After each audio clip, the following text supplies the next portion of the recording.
Hello mga kaibigan, magandang araw sa ating lahat. Magandang araw kasi mainit ngayon. Kasi walang ulap masyado. Matagal pala tayong hindi nagkita, no? Hindi kasi ako nakapag-upload ng mga nakaraang araw po kasi na-busy po ako. So sa ngayon ay gagawa ako muli ng content para may panonoorin na naman po tayo.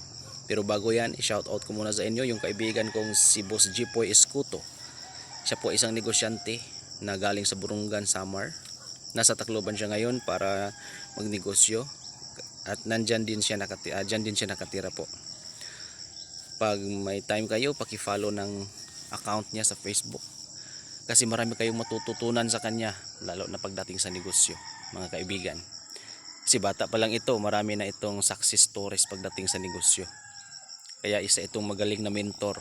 Sino dyan ang gusto magpa-mentor ay hanapin nyo lang ang taong ito at pupunta siya sa inyo para i-mentor kayo. So ito yon, pag-usapan natin ngayon sa umagang ito ay ang tungkol sa kugon. Maliban na ang kugon ay mahalaga para sa mga bahay na native, yung dahon niya, ito mga kugon, maraming kugon dito. Nakakatulong din po ito sa health natin mga kaibigan. Kasi ang kugon po ay nakakagamot ng mga infected ng E. coli bacteria.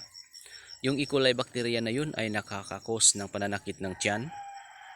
Nakakapagpa-diarrhea. Yung iba nga ay mayroong dugo yung pupo nila. Saan ba nakukuha yung E. coli bacteria na yan? Yan po ay nakukuha po sa pag hindi masyadong paghugas ng kamay. Lalo na kapag galing tayo sa CR. Lalo na sa mga public toilets mga kaibigan. Po tayo, hugasan po natin yung kamay. Kasi yung E. coli bacteria na yan ay hindi biro pag nakapasok na sa katawan natin. Minsan nakakakos na yan ng kidney problems. Yung tinatawag na hemolytic impactic syndrome. Yun ay dahil yan sa E. coli bacteria na yan. Itong kugon din pala, yung ginagamit para dyan ay yung ugat. Pinapakuluan natin yon. At least mga 20 grams siguro ang dami. Tapos 3 cups ng tubig ang isabaw. At least 3 times a day na inumin natin yon. Nakakagamot kasi siya ng mga kidney problems. So yung kugon ay antibacterial at nakakagamot ng kidney problems, yun nasabi ko na sa inyo. At ito ay ang scientific name pala ng kugon ay tinatawag siyang Impirata cylindrica. So yun mga kaibigan, wala naman siyang masyadong side effects, maliban na lang na sa makati itong dahon niya. Nakaka-allergy ito sa mga sensitive sa mga halaman na mayroong mga mayroong mga maliit na buhok na nakaka-irritate ng skin.